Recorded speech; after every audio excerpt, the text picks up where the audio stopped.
Everyone to the second round of the FIDE Chess Olympiad 2024. We have the World Championship challenger Gukesh taking on Icelandic GM Vignir Stefansson.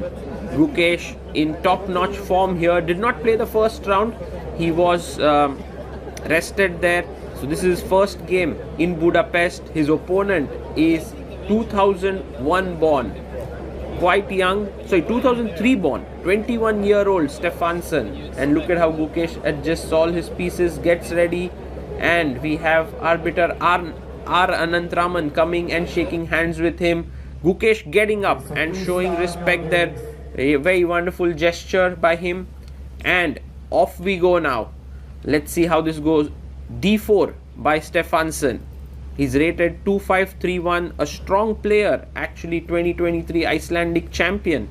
And Gukesh, of course, plays knight to f6 here. C4 played by Vignir. And Gukesh generally likes to play e6, and he does so today as well. We hardly see Gukesh going g6 like the King's Indian setup.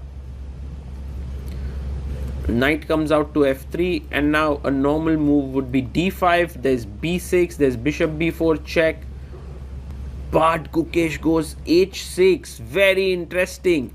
He plays this. It's reminiscent of his game against Nijat Abaso from the candidates, where he went h6 in a must-win game in the Queen c2 Nimzo Indian. It's just a waiting move here, I feel. It's just something that takes away a few options from white and takes the game in virgin territory. Bishop d2 played, now offering a trade of bishops. Gukesh can take it, but he comes back, bishop e7. And now Stefansson goes bishop to g2, putting his bishop here, wanting to castle. And Gukesh is the one who castles it out here first. So we are in now Catalan territory if Gukesh goes d5 next, and he does so. He does play d5.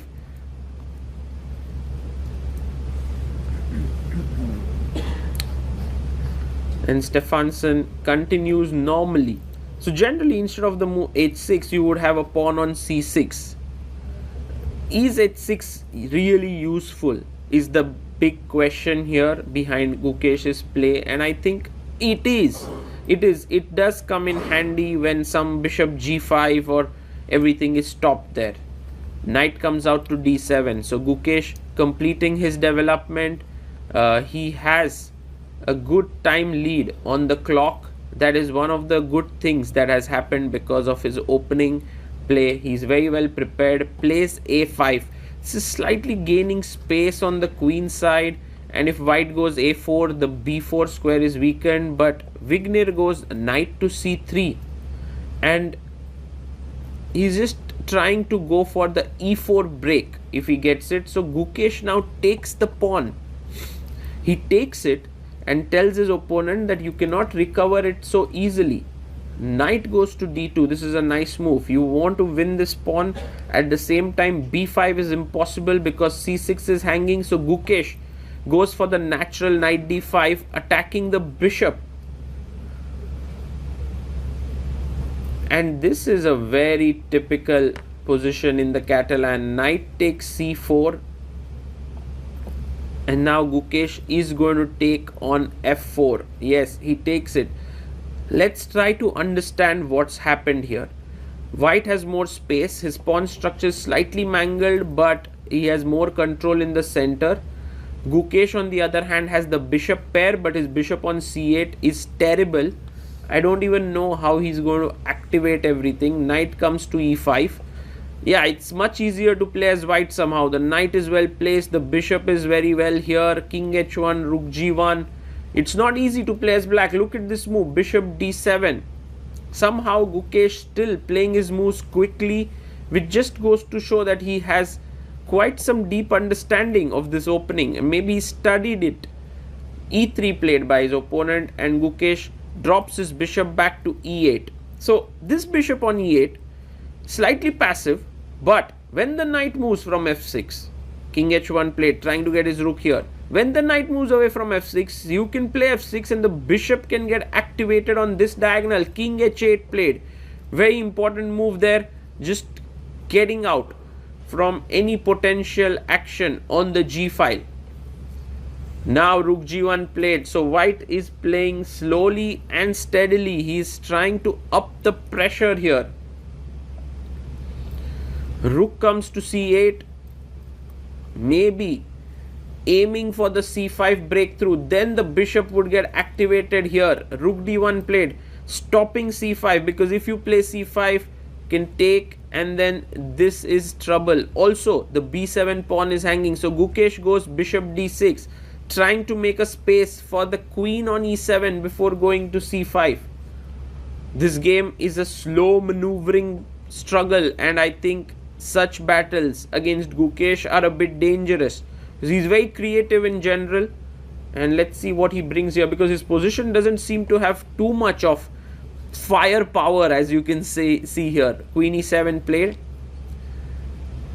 and Vignir goes knight a4. I like this move because you are stopping c5. You're also looking at b6. In fact, you're not stopping c5, right? Because 1, 2 and 3. So you can play c5, but Gukesh prefers to wait. He goes rook c7.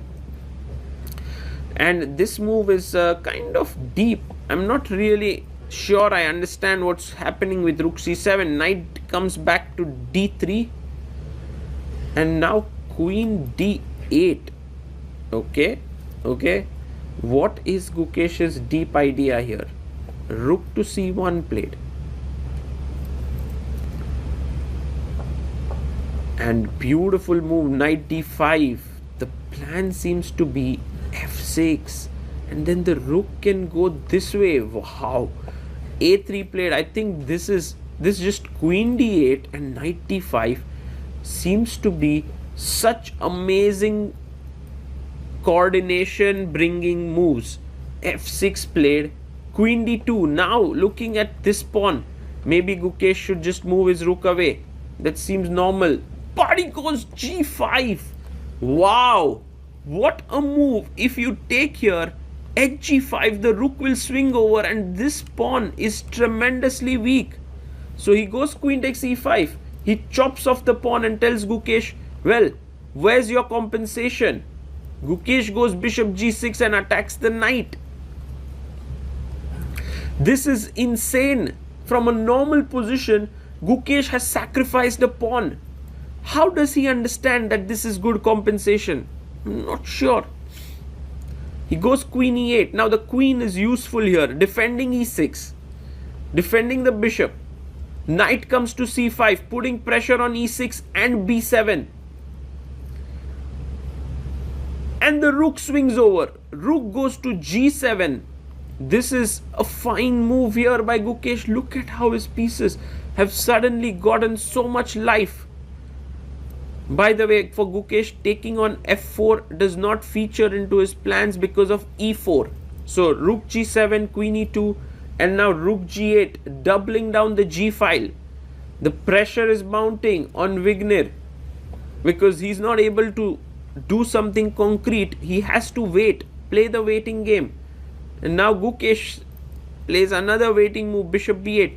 But perhaps now take, and e4 could be an idea, but then the f4 square is weak.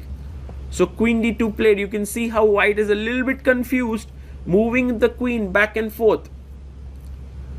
And Gukesh drops his bishop again, keeping the tension, making his opponent slowly cook there. If fg, now hg. So queen d1 played by Vignir, maybe aiming for bishop h5 ideas. And now Gukesh pushes the knight away with b6. Maybe the knight should get back to the central square here, but goes to b3. Guys, this is getting now a little bit out of hand for Vignir, because now Gukesh, his rooks, his bishop here, his knight, his queen, all wonderfully positioned. As they say, a good player naturally gets all his pieces on good squares. It just happens. g4. Beautiful move. If you take here, I'm simply taking on d3, and then you drop the bishop. So you had to go back. Bishop g2 played by Vignir. And now Gukesh brings his queen here. Now very important now to just play knight c1, knight e2, maybe knight g3 also in the position. Let's see what white does here. Vignir taking his time but makes a huge mistake. Queen d2 is a terrible move. He's blundered big time now. Gukesh has a winning idea up his sleeve with the move g3.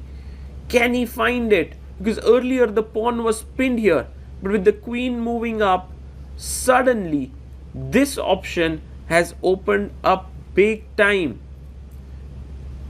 And Gukesh finds it. What a move! G3 played here. Fantastic chess there by Gukesh, being extremely alert. I think this quality of the game has been unbelievably high. F takes g3 and now rook takes g3. Looks like a good idea. Now what has happened here, just so that you understand, this bishop looking here stops this bishop from getting activated, and very soon we can expect a queen sacrifice. e4 played, attacking the knight, and now rook to g4 played. Whoa, he's going rook h4, he's going after the e pawn, and you can't take the knight because rook d3 is also hanging. So queen e2 played here by Vignir, and Gukesh takes the pawn on f4.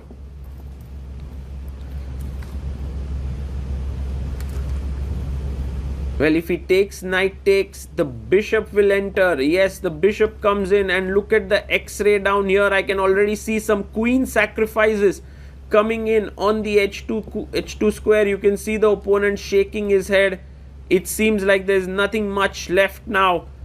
Bishop f3 played, and there are so many ways to win this position, but the easiest is rook takes f3, because if queen takes, there is a checkmate on h2. He takes on f3, and I think that's game over. Peace down.